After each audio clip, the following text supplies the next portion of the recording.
Here we go mga idol! Tara, panoorin natin sabay-sabay mga idol itong video viral ni Elias GTV at ni BJ ng Sweet Notes mga idol. Grabe ang kanilang jamming dito. Grabe ang saya, grabe ang ingay ng crowd mga idol. So let's go, panoorin natin mga idol.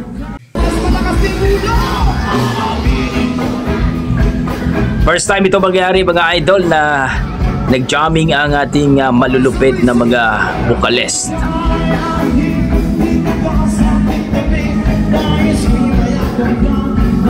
Don't forget to like and subscribe kay Maal Music Lab mga idol ha. Please supportahan po natin ang kanyang YouTube channel. Around 23k na po siya mga idol.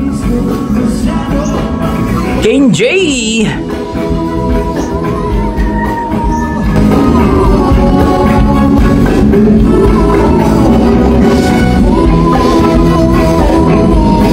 BJ and Charlotte ng Sweet Notes mga idol.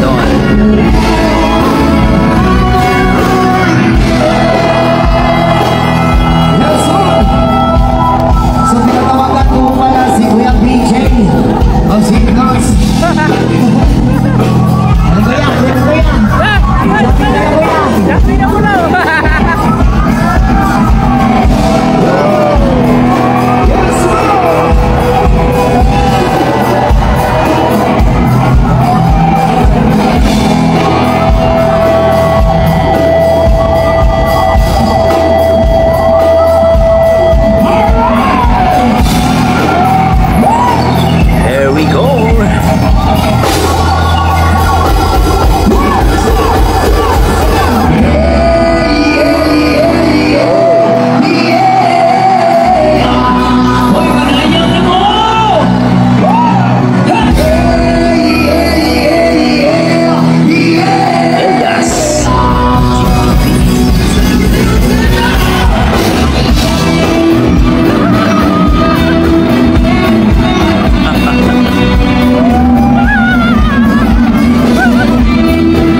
sabak na dire.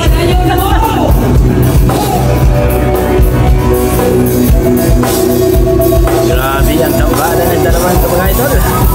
Ang galing. Solid.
Solid, no? Solid ang dalawang to. Kita mo yung respeto ni Elias kay BJ mga idol. Si King J.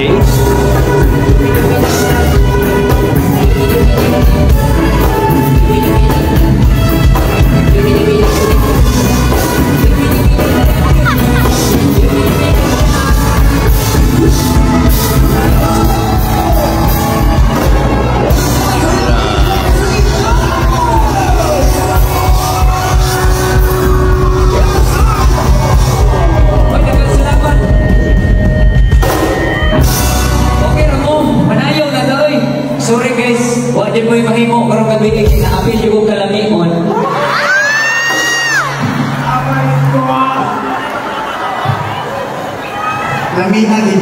Yun po mga idol, grabe ang jamming ng dalawang ito. BJ and Elias GTV mga idol. Ito lalo natin itong magaling talaga ito. Lalo na sa love song itong si BJ Sweet Notes mga idol. Malupit ito. Kita naman natin yung respeto ni Elias kay BJ mga idol. No? Talagang ang laki ng respeto. Marami nagsasabi na sayaw lang daw sumikat si Elias, pero para sa akin, package din. Ano yung mga idol sa ganitong event kasi, kung magaling ka mag-entertain sa mga audience, sa mga fans, hindi lang pagalingan ng boses yan, kundi paano ka mag-entertain. Kung ma-amaze ba, talagang ma-entertain ka sa nag-perform, yan po ang pinaka-importante po mga idol. Hindi man to contest eh. Para sa akin, anuhin ko lang yung mga nagsasabi na si Elias, sasayaw lang sumikat. Maganda ang boses ni Elias. Kung mapanood nyo lang ang kanyang cover song ng Jerusalem. Siya lang ang nag-cover ng Jerusalem mga idol na talagang malupit ang boses, talagang maninindig yung balahibo mo. Yun pa lang mga idol, sign yan ng ang ganda ng boses niya. Walang ibang nag-cover song ng Jerusalem na malupit, si Elias lang. Kaya package deal yan si Elias. Magaling mag-entertain, magaling makisama, talagang mabait. Kitang-kita mo, minahal siya ng tao. Sa ganito kasing stylong event, live band, kailangan talagang magaling ka mag-entertain at kuhang-kuha ni Elias yan. Hindi yan na pagalingan ng boses niya. Kung paano mo sila may entertain, yun po yung point doon. Pero kung sinabi mong si Elias ay sumikat lang sa sayo, hindi. Magaling talaga, maganda ang boses at talagang masasabi mong halimaw talaga. Sayaw, kanta, lahat na. Kaya nga minahal siya ng tao eh. Pero ano naman natin, kahit saang sinong banda dyan, dihado talaga kay Elias. Kaya siya talaga ang kumbaga sinubaybayan ngayon ng tao talaga. Comments kayo dyan kung hindi ba totoo sinasabi ko. Package deal na si Elias, no? Plus issue. So alam naman natin, pag sikat, issue talaga, maraming issue yan. Hihilahin pa baba, instead i-appreciate natin. Pero siyempre, ganun talaga, crab mentality. Kayo mga idol, ano masasabi nyo sa performance ng dalawang malupit natin? Ang ating Sweet Notes Music Official na si BJ at si Elias GTB sa kanilang Sabak na Diri at Bolivia's Redeem. Okay, maraming salamat mga idol. Don't forget to like, subscribe kay Maal Music Lab mga idol.